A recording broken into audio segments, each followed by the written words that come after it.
Le grand dialogue. Sigika Foba.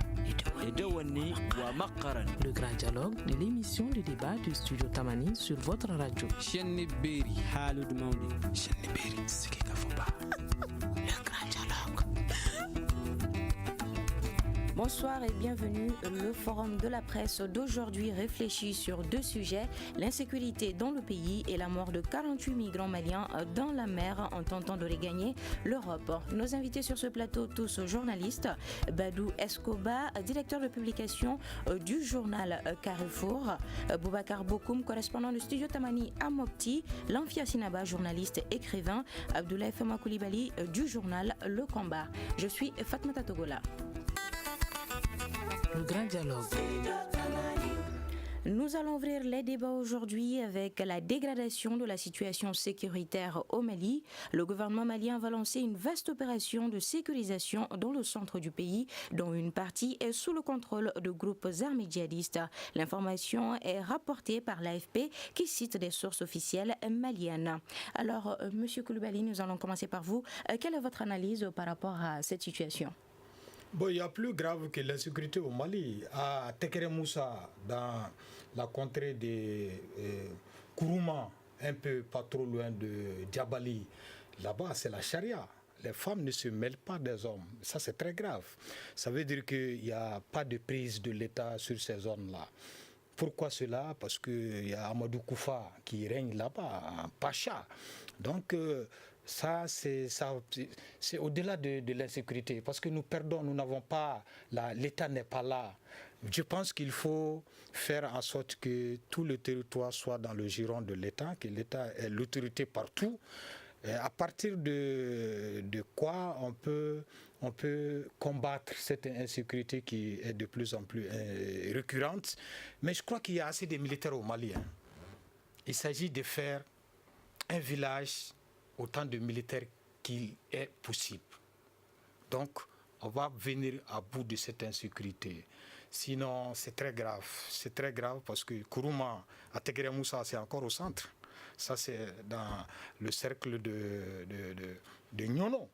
Donc, moi, je pense que c'est plus que le centre, c'est même le sud.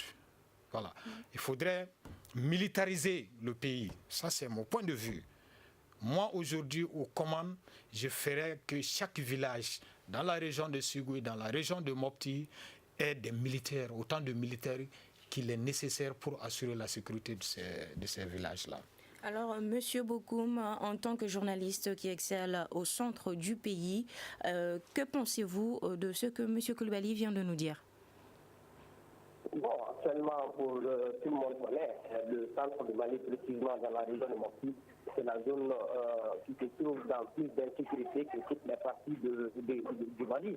Parce que quand tu prends à partir de Guinée, Sénégal, Yuarou, Douanza, jusqu'à Kouro, Bankat, même les zones exondées font partie aujourd'hui des zones les plus insécurisées du Mali. Donc, c'est une situation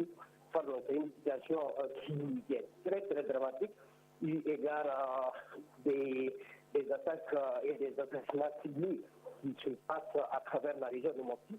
La dernière en date, c'est tout de suite la semaine dernière à Slodougou.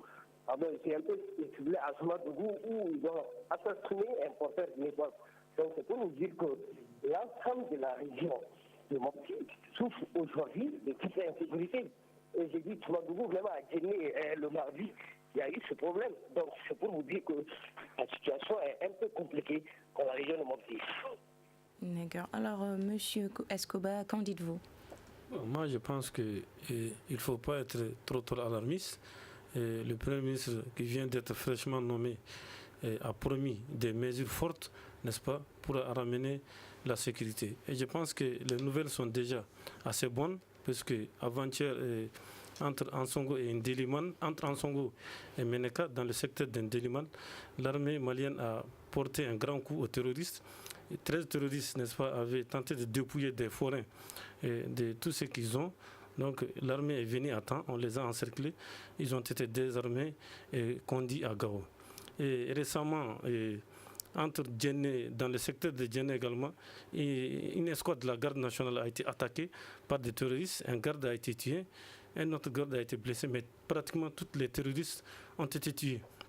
Donc, cependant, l'arbre ne doit pas cacher la forêt. L'État doit encore poursuivre les efforts parce que il y a, je crois, 5 ou 6 jours de cela, à Tombouctou, un douanier a été tué. Hier également, à l'entrée de Tombouctou, un gendarme a été tué. Donc, tout cela prouve que l'État doit faire des efforts. Les partenaires du Mali, les forces internationales qui sont présentes dans le pays, n'est-ce pas, doivent aussi faire des efforts. Vous savez que hier, j'ai écouté RFI quand on disait que il y a 1 millier de soldats maliens, n'est-ce pas, qui vont se déployer dans les centres, n'est-ce pas, pour tenter de ramener la paix et le calme.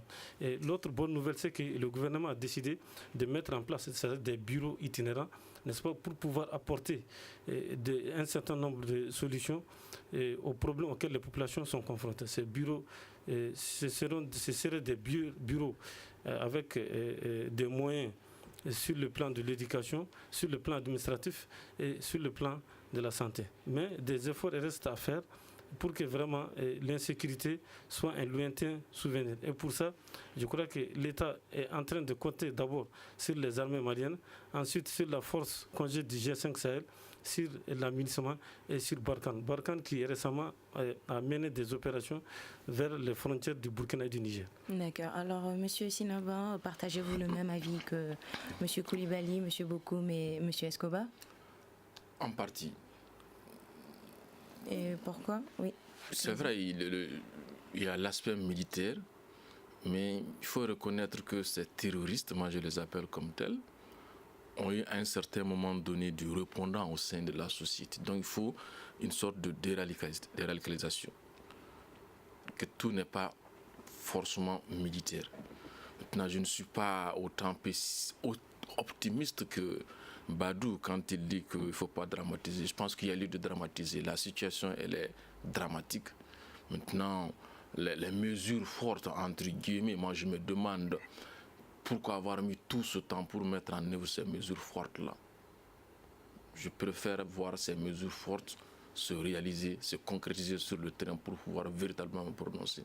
Sans quoi, je me dis pourquoi avoir mis tout ce temps, parce qu'il faut reconnaître que depuis l'élection du président Ibrahim Boubacar qui est en 2000 jusqu'à maintenant, la situation malheureusement elle ne fait que se détériorer. Oui, mais parce que la communauté internationale ne joue pas franc jeu. Ça, c'est un autre débat, mais nous-mêmes à notre niveau. Oui, monsieur Koulibaly. Je n'ai pas terminé mon raisonnement. Monsieur Koulibaly, je vous en prie. Parce qu'on ne va pas éternellement continuer à critiquer l'opinion internationale. Oui, sans nous remettre en cause nous-mêmes. Hier seulement, la communauté internationale a reçu la CEMA. Mais ça, c'est quoi? Monsieur Koulibaly, je vous en prie. Je vous en prie. D'après ce que je sais, Monsieur Koulibaly, je vous en prie. Je les a reçus. Ça, je ne défends pas la communauté internationale, bien au contraire. Mais je pense qu'à notre niveau, au niveau national, au niveau africain... Mais il y a eu beaucoup d'efforts.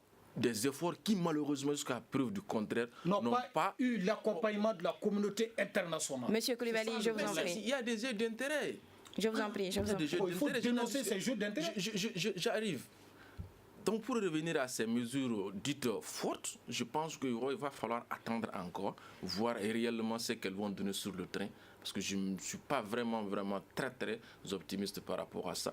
Mais une fois de plus, le tout sécuritaire n'est pas la solution. Il faut quelque part jouer sur les sensibilités et aussi également revoir certains comportements. Parce que qu'est-ce qui se passe? Je me rappelle, je ne sais pas si je le dis sur ce plateau, je n'ai pas fini. Monsieur Koulibaly, je vous en prie, nous allons revenir à vous. Monsieur Koulibaly, qui sont là pour anéantir l'insécurité. Monsieur Koulibaly, je vous en prie. Parce qu'il va de leur pérennisation ici chez nous. Je n'ai pas fini mon raisonnement. Monsieur Koulibaly, je vous en prie. Laissez le temps de revenir sur cet aspect. Il y a un autre aspect aussi qui est là. Je me rappelle, il y a eu une attaque dans une localité que je ne vais pas citer. En tant que correspondant d'agence et beaucoup d'autres correspondants, on a tous traité l'information sous l'angle de l'attaque terroriste. Mais après, nous avons appris, et de sources encore plus vérifiées, qu'en réalité, c'est des habitants qui sont excédés, qui se sentent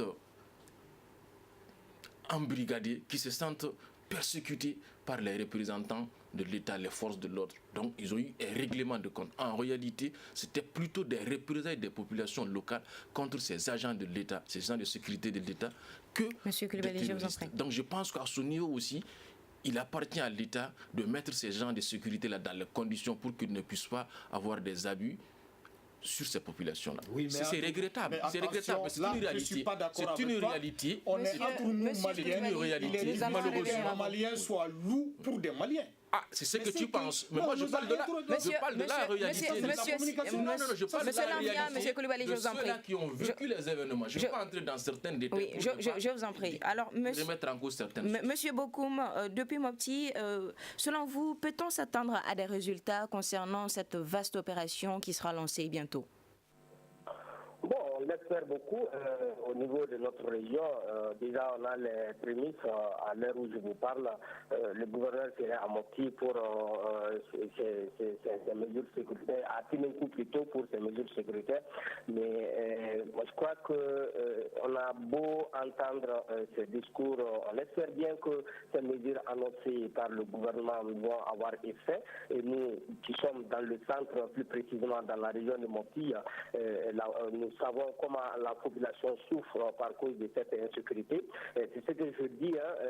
Aujourd'hui, selon les informations qu'on a reçues de l'autre côté de Guinée, les terroristes auraient envoyé une correspondance ou bien un message plutôt aux forces de sécurité au niveau de Guinée qui vont venir dans la ville. Donc, c'est pour vous dire qu'aujourd'hui, malgré l'annonce de cette mesure, si ça se tient à une simple annonce, on va revenir à la case départ parce que Nabal l'a dit depuis très longtemps, on a beau dire qu'on va combattre ces gens et ça a été l'une des bases même de l'élection du président Ibeka, mais jusqu'à présent on tient des beaux discours mais les actes tardent à venir. Mais nous on espère quand même que ces mesures annoncées par le Premier ministre qui était même dans le gouvernement et ministre de la Défense, je ne sais pas pourquoi il n'a pas annoncé ces mesures jusqu'à maintenant. En tout cas on espère que ces annonces vont se concrétiser et ça va être un peu un ouf de soulagement pour la population. Sinon, en tout cas, la région de Mopti est très martyrisée et tout est arrêté en ce moment.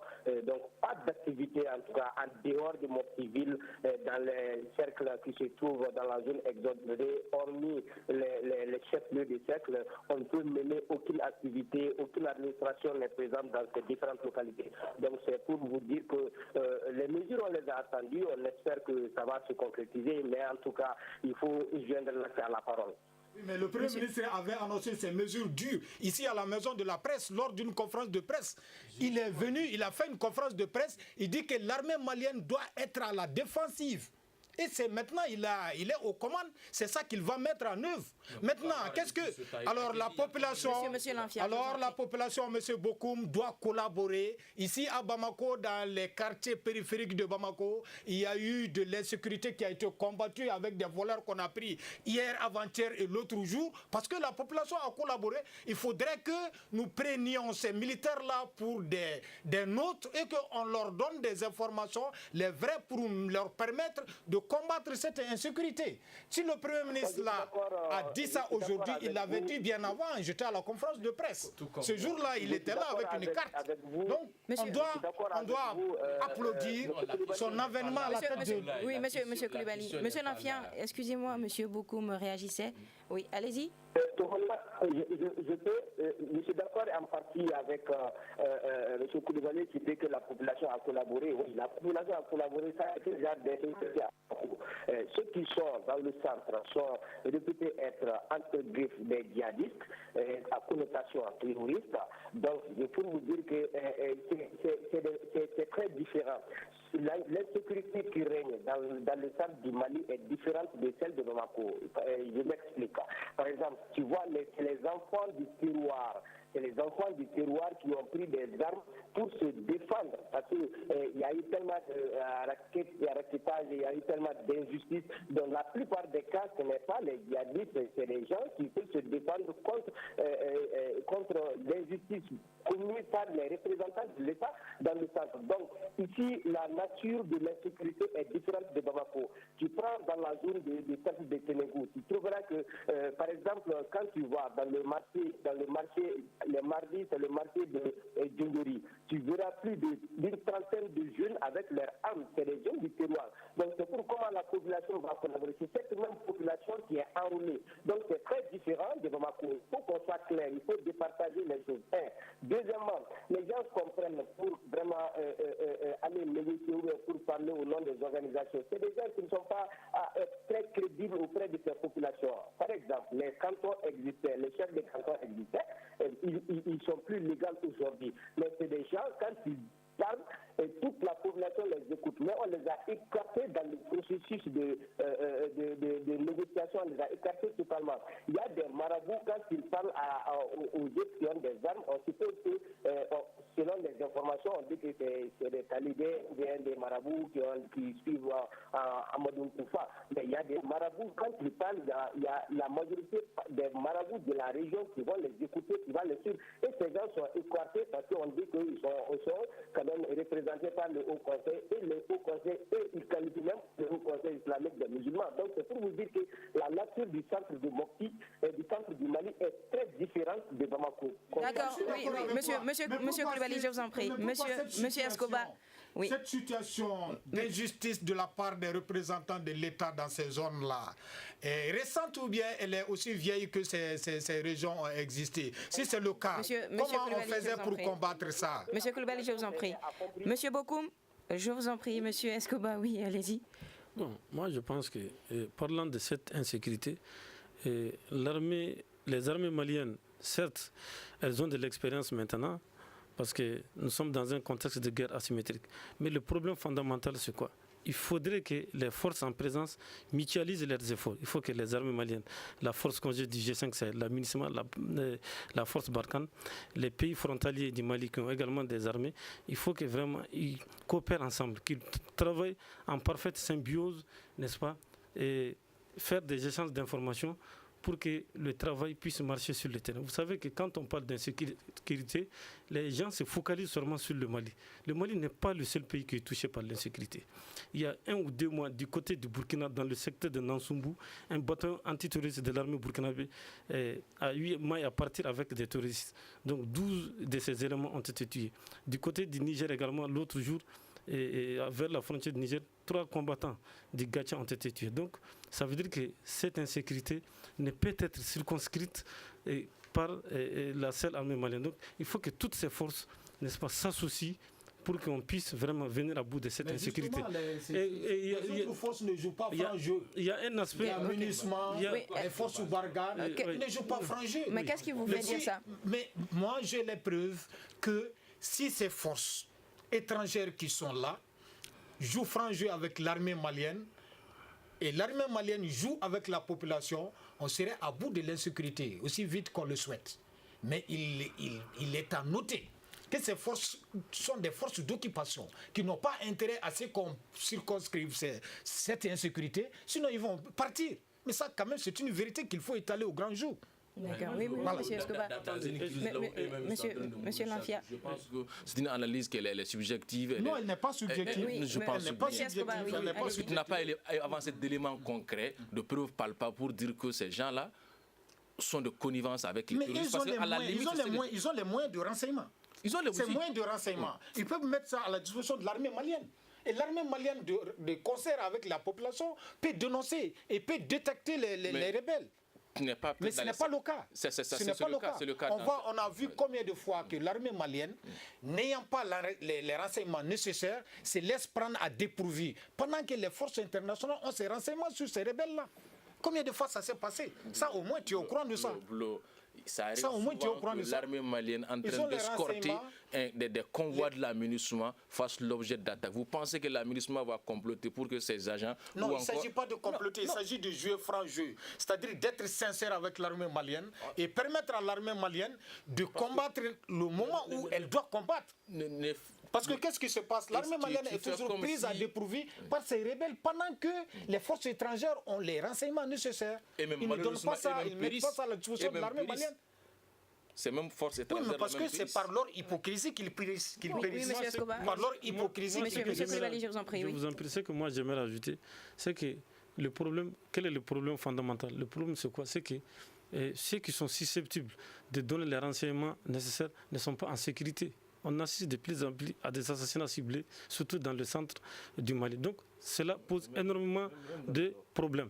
Ensuite, lorsque, dans le cadre de l'opération Aoubi, la force du G5 Sahel a mené des patrouilles dans la zone Mali-Niger, n'est-ce pas, la plupart des individus qui ont été arrêtés, n'est-ce pas, étaient des combattants de la SEMA. Quand les enquêtes ont été menées, on a démontré que c'est des combattants de la SEMA. Bon, quelqu'un que vous prenez avec une arme, dans un contexte où un accord de paix a été signé, dans un contexte où on doit cantonner, n'est-ce pas, les unités combattantes du côté des groupes armés.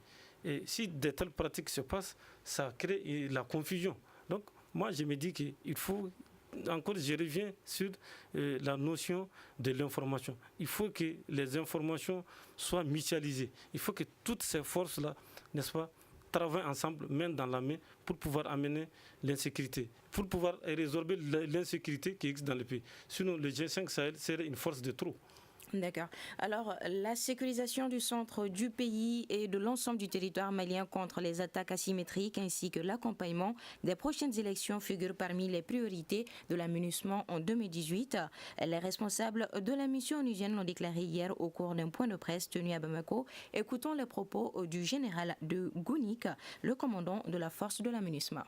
Les défis auxquels nous devons faire face actuellement et auxquels nous devrons faire face dans les mois qui viennent encore, les menaces en tout genre, menaces de type IED, engins explosifs improvisés, ou menaces de type attaque directe ou attaque complexe, c'est-à-dire combinant des attaques directes avec du feu direct, combinant du feu indirect avec des mortiers, combinant aussi des IED. C'est une menace permanente sur différentes zones du territoire. Un autre défi auquel nous devons faire face, eh bien, c'est la lenteur dans l'implémentation des accords de paix. Et puis un autre défi, faire l'effort sur la région du centre, le mécanisme opérationnel de coordination. Les élections régionales en avril, les élections présidentielles un peu plus tard dans le courant 2018. Alors, Monsieur Bokoum, vous venez tout de suite d'écouter le général de Gounik. Selon vous, quelle est votre observation, disons, de ces propos? Bon, si la priorité des élections et la sécurisation, moi je dirais que les élections, en tout cas, quand je parle au niveau du centre, les élections sont presque impossibles à l'État où nous sommes. Maintenant, qu'est-ce que la MINUSMA va faire? Déjà, elle a un mandat rigoureux, un mandat qui leur permet quand même, qui les renforce dans leur attaque pour se sécuriser d'abord, parce que c'est leur souci, et sécuriser leur souci et sécuriser la population. Mais est-ce qu'ils vont, le fait de tourner dans la ville, est-ce que ça peut sécuriser l'État? Je dirais non. Est-ce qu'ils vont aller derrière le fleuve pour aller sécuriser d'abord et passer aux élections? Je me pose cette question. En tout cas, l'interrogation reste comme ça. Une belle déclaration, mais la mise en application va être très difficile, d'autant plus que quelqu'un l'a noté, chacune de ces forces a ses intérêts, notamment Barkhane, MINUSMA et G5 Sahel qui est venu aujourd'hui.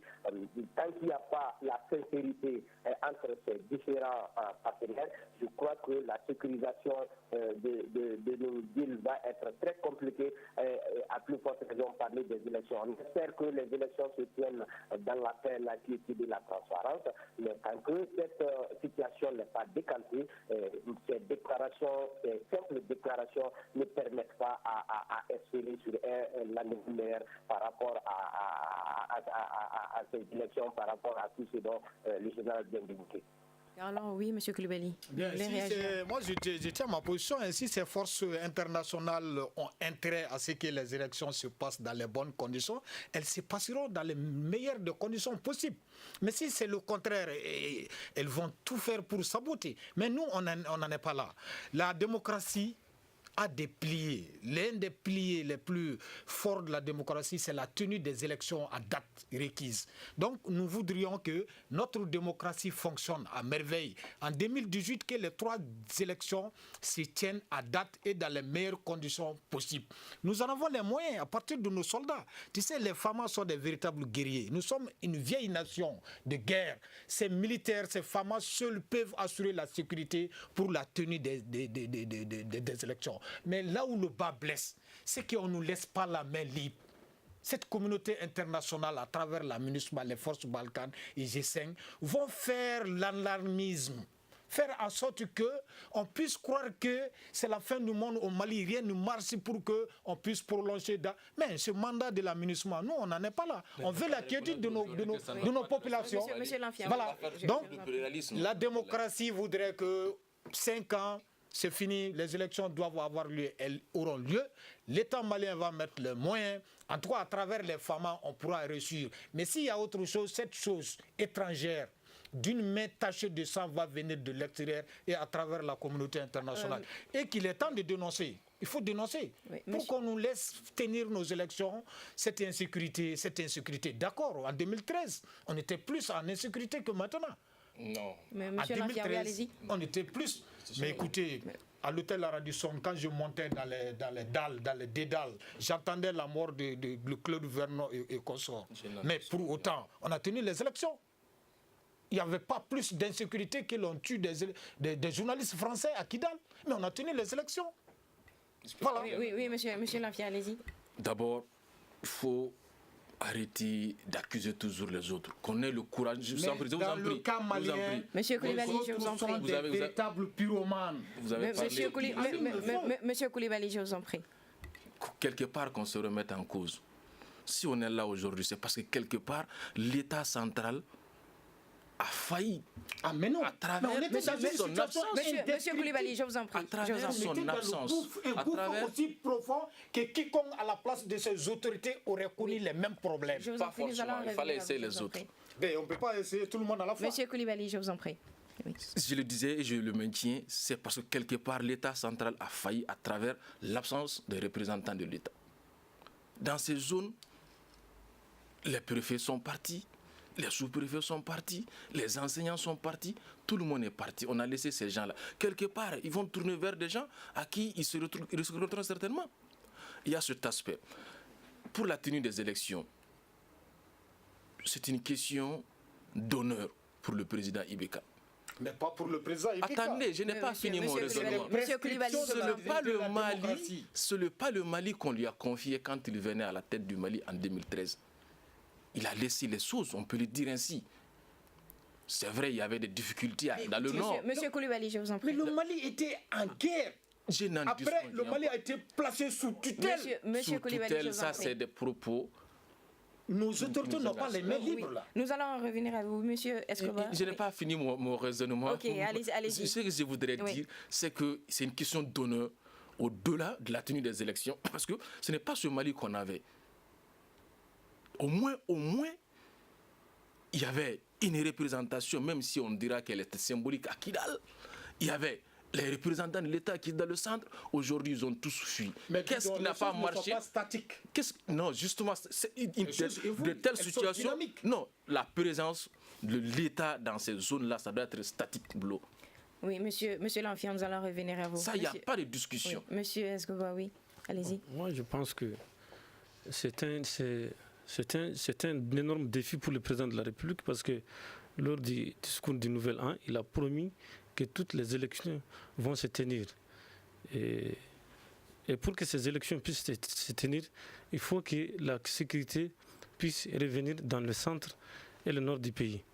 Et ce rôle revient naturellement aux forces armées maliennes qui actuellement ont plus d'expérience en matière de guerre contre le terrorisme que n'importe quelle armée de la sous-région. Au-delà de cela, il faut que la MINUSMA, elle aussi, s'assume. Nous, de notre point de vue, les forces de la MINUSMA rarement mènent des actions offensives. Elles se contentent de se bunkériser. Monsieur Koulibaly, je vous en prie. Elles se contentent de se bunkériser. Elles ne font que riposter si elles sont attaquées. Donc, il faudrait que cette force de la MINUSMA, qui est forte de 14 000 hommes, puisse se déployer sur le terrain, puisse épauler l'armée malienne. Il faut que la force parallèle aussi, qui est la force Barkhane, puisse mieux jouer son rôle. Parce qu'il ne s'agit pas de mener une guerre à la ronde. Il s'agit de passer localité par localité, n'est-ce pas, et d'adopter la même méthode que les terroristes. D'ailleurs, je crois que la vaste offensive que l'armée régulière du Mali s'apprête à lancer entre dans ce cadre. Donc, les militaires maliens seront dotés d'engins à 2 roues, n'est-ce pas? Ils adopteront la même tactique que les terroristes pour pouvoir résorber l'insécurité, pour y revenir aux élections, n'est-ce pas? Pour que ces élections puissent avoir une certaine crédibilité, il faut impérativement que ces élections se passent sur l'ensemble du territoire national. Donc, la communauté internationale a une lourde responsabilité parce qu'elle est venue pour accompagner le Mali, elle est venue pour aider le Mali à restaurer sa souveraineté. Donc, elle ne peut pas jouer double jeu. Comme l'a dit Koulibaly, certes, je prends par exemple le cas de la force Barkhane, c'est vrai, elle fait du bon travail, mais quelquefois, n'est-ce pas, elle a un agenda caché. C'est pas normal. Quand vous êtes dans un État souverain, quand vous venez pour aider un pays, pour que ce pays retrouve la stabilité, vous devez donner le meilleur de vous-même, n'est-ce pas, en appuyant tous ceux qui sont sur le terrain et qui sont susceptibles de ramener le calme. Il n'y a pas de soldat malien qui n'a pas fait le Nord. Tout le monde connaît le Nord là-bas. Parmi ces militaires, les femmes. Donne-leur les renseignements et laissez-leur faire. Ils vont venir à bout. C'est-à-dire là où je ne suis pas d'accord. Mais on les limite, on les empêche. Monsieur Koulibaly, je pense qu'il ne faut pas être trop philanthropique. Et je m'en prends souvent au pays de la CEDEAO. Parce qu'en juillet 2012, quand la crise éclatait, n'est-ce pas, les pays de la CEDEAO, certains États voisins du Mali, auraient pu voler à notre secours. L'exemple de la République démocratique est là. En août 1998, quand les rebelles ont tenté de renverser Laurent Désiré Kabila, on a vu les forces angolaises intervenir, on a vu les Zimbabwéens intervenir, on a vu les Tchadiens venir. Donc, l'ensemble des forces de la SADC se sont associées à l'armée congolaise pour circonscrire le Mali. Donc, le Mali n'a pas bénéficié de ça. Donc, le Mali est victime d'une situation. Il faut que les gens le sachent. Nos États voisins aussi ont quelque part failli. Oui, allez-y, monsieur l'ancien. Parce que je me rappelle, il y a plusieurs CONOPS. Chaque fois, on parlait de CONOPS pour planifier l'attaque, la riposte, mais ils n'ont pas pu. Et à la limite, on s'est rendu compte que c'est les moyens qui faisaient réellement défaut. Et on a vu avec l'opération Serval, même la France à un moment donné a dû réfléchir par 2 fois. Je pense que c'est plutôt, il faut analyser sous l'angle du manque de moyens que plutôt du manque de volonté à mon avis. Ce que j'aimerais ajouter aussi, souvent les Africains ont tendance à mettre dans leur tête que sans les forces occidentales, on ne peut pas faire grand-chose. Les Américains sont venus en Somalie, mais ils ont lamentablement échoué. Mais l'AMISOM qui est présentement en Somalie est en train de faire un excellent travail. Ce sont des contingents exclusivement africains qui sont en train de combattre les Chebab. Donc c'est pour vous dire que le G5 Sahel, si elle monte en puissance, s'il atteint un certain niveau, le G5 Sahel à lui seul peut combattre le terrorisme. Non, mais pas l'armée malienne. Il faudrait que cette remise pas l'armée malienne, encore moins les autorités maliennes. Mais au moment où certaines régions du Nord sont tombées, c'était le moment du Niger, c'était le moment où le Niger, l'Algérie, le Burkina Faso pouvaient envoyer des forces pour aider. Justement, ils ne l'ont pas fait. C'est ce qu'il a dit. Ils préparaient ça, mais en réalité, c'est les moyens qui faisaient défaut. À la fin, on s'est rendu compte que c'est les moyens qui faisaient défaut. Cette situation a duré aussi longtemps. Oui.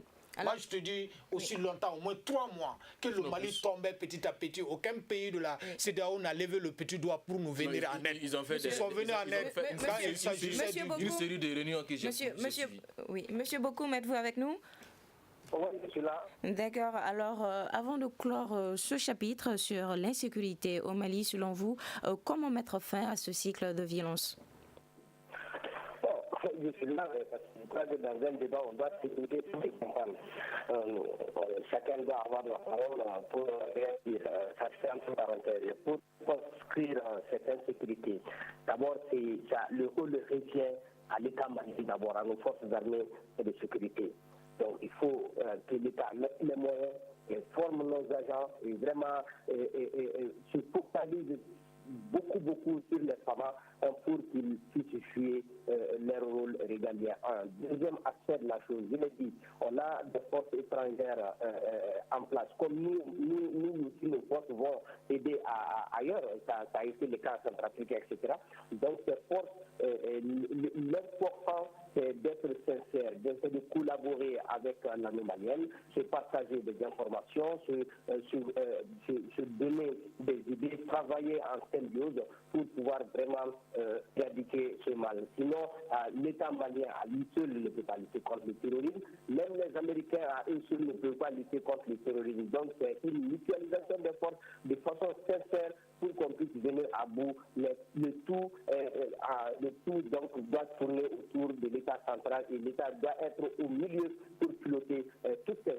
les coordonner de façon vraiment à ce que la population puisse avoir la paix avec cette insécurité et qui ne fait que grandir du jour au jour.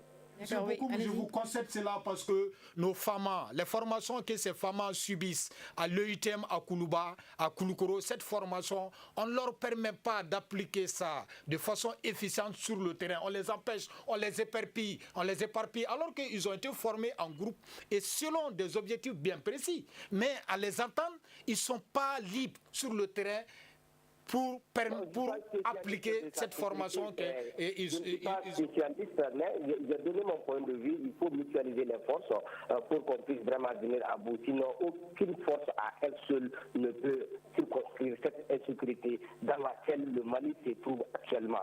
Et aucun pays ne peut circonscrire à son insécurité à lui seul sans l'aide des autres. Donc, si les autres sont là, il faut qu'on soit sincère, il faut qu'on collabore, il faut qu'on se partage des infos pour vraiment qu'on harmonise nos actions afin de trouver une solution durable à ces problèmes-là.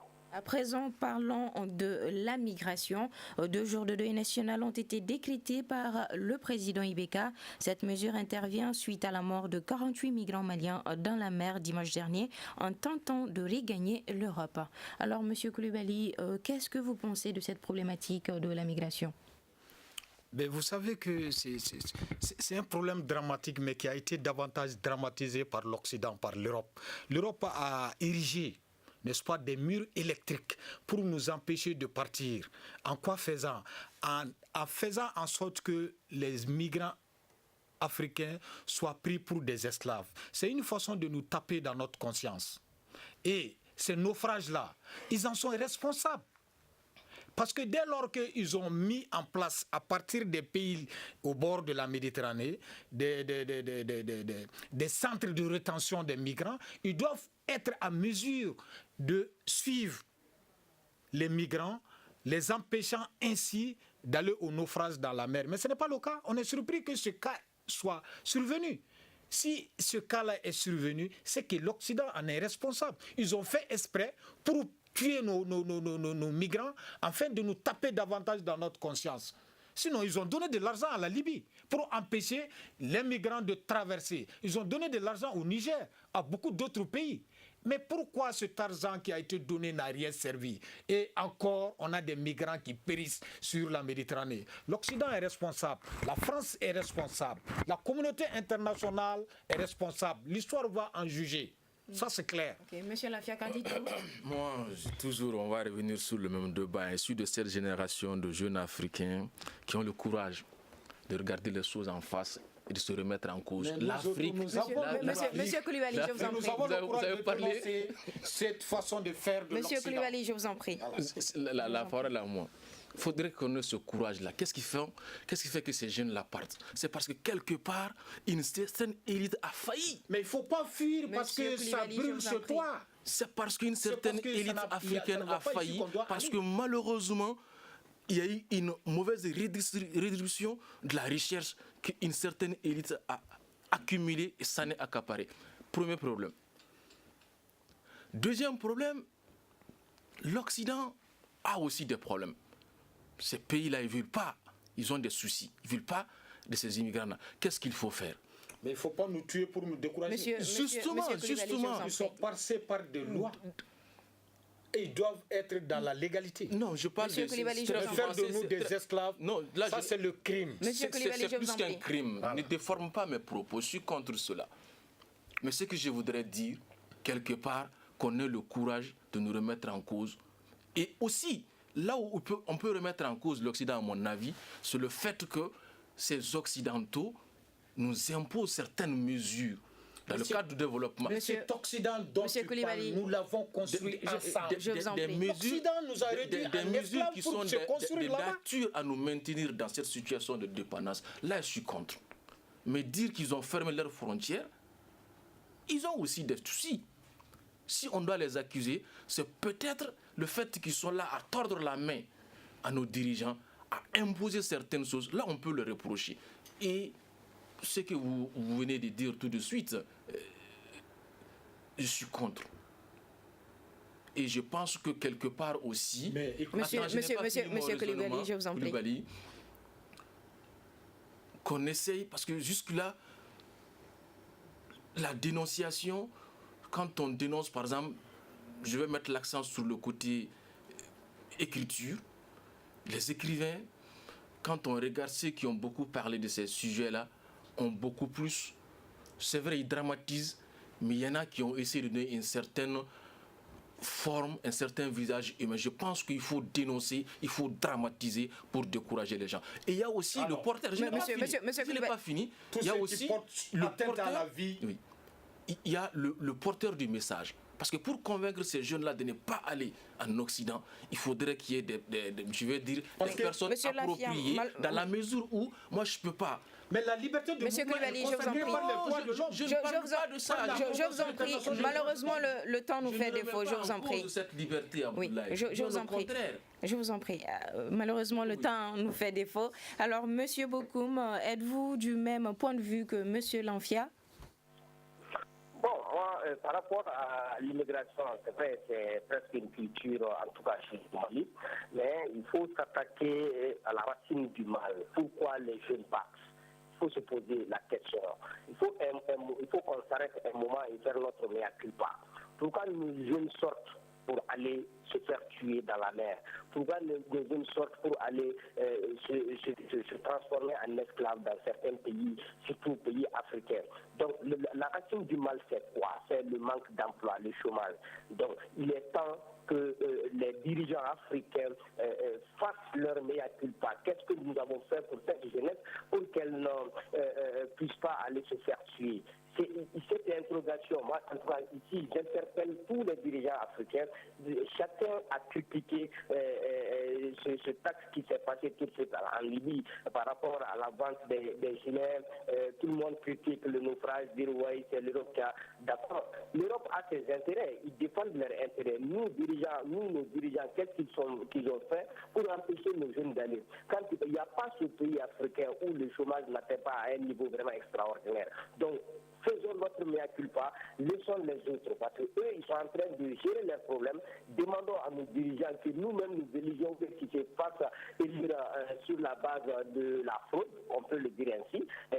Chaque fois, ils reviennent, ils nous font des propositions, mais jamais des propositions ne sont pas concrétisées. On voit dans les services des retraités qui continuent à travailler. Tu prends le cas du Mali, pratiquement toutes les institutions sont à la retraite. La présidence de la République jusqu'au Conseil des collectivités, bon, rares sont les présidents qui ne sont pas à la retraite. Donc il faut qu'on fasse notre mea culpa et donner le travail aux jeunes, créer l'emploi aux jeunes pour qu'ils puissent rester. Vraiment, c'est la seule solution. Laissons l'Europe. L'Europe a ses problèmes, ils vont gérer leurs problèmes parce que c'est une façon de donner le travail à leurs jeunes qui sont là-bas. Et nous aussi, exigeons plutôt à nos dirigeants de créer de l'emploi pour nous, pour que nos jeunes puissent rester dans nos différents pays africains. Donc, il est temps qu'on se retourne et qu'on fasse notre bien tout pas vraiment. Ok, merci M. Bokoum. Alors, M. Escobar, qu'en dites-vous? Bon, quelque part, j'embouche dans la même trompette que M. Bokoum quand il dit que le problème d'abord, c'est les dirigeants africains. Effectivement, les dirigeants africains ne font pas assez pour empêcher ces jeunes, n'est-ce pas, de traverser la Méditerranée. Nous avons beaucoup de ressources. Ces ressources ne sont pas exploitées. Le peu de ressources qui est exploité est quelque part détourné. Au-delà de ça, l'Europe aussi a une très grande part de responsabilité dans ce qui se passe parce que c'est l'Europe qui entretient toutes les guerres qui se passent sur le continent. Quand il y a une guerre civile dans un pays, naturellement, les gens vont essayer de fuir pour aller dans des endroits plus cléments. Il y a cet aspect. Et ce que j'aimerais aussi ajouter, l'Europe n'est plus cette terre promise. L'Europe même a des difficultés. L'Europe est en pleine récession économique. Et je crois qu'hier, des pays du bassin méditerranéen, des dirigeants du bassin méditerranéen, l'Italien Gentiloni, et le Grec Alexis Tsipras et le président français Macron ont tenu la rencontre autour de la migration. Et sur un point, ils n'ont pas pu s'entendre. Ils n'ont pas pu s'entendre sur la question des quotas. Donc c'est pour vous dire que le problème de la migration est tellement compliqué qu'en Europe, même les pays européens n'arrivent pas à se mettre d'accord pour, n'est-ce pas, circonscrire le mal. Donc c'est très très délicat. Trump a dit hier que Haïti, certains États africains et le Salvador, c'est des pays de merde. Bon, quand ça arrive là, c'est extrêmement grave. Donc moi je pense que c'est aux dirigeants africains, n'est-ce pas, de prendre les responsabilités, de faire en sorte qu'il y ait moins de jeunes au chômage. Donc cela va peut-être en partie, n'est-ce pas, résolver la crise. Les Européens, à chaque fois quand il y a des problèmes, ils viennent, ils font des dépenses, ils essaient de convaincre certains dirigeants d'empêcher les migrants d'aller. Quelqu'un qui est ventre vide n'a point d'oreille. D'accord, merci beaucoup. Malheureusement, le temps nous fait défaut. Cela met fin à ce forum de la presse. Un grand merci à nos invités. Badou Escoba, directeur de publication du journal Carrefour. Boubacar Bokoum, correspondant du studio Tamani à Mopti. Lamfir Sinaba, journaliste écrivain. Abdoulaye Fama Koulibaly du journal Le Combat. C'était une présentation de Fatmata Togola, la mise en nom de Gagny Conté. La régie vidéo est assurée par Nou Diré. C'est une réalisation et une coordination de Mohamed Touré. Le grand dialogue. Le grand dialogue de l'émission de débat du studio Tamani sur votre radio. Shenni Beri Halud Maudi Shenni Beri Sigi Kafoba.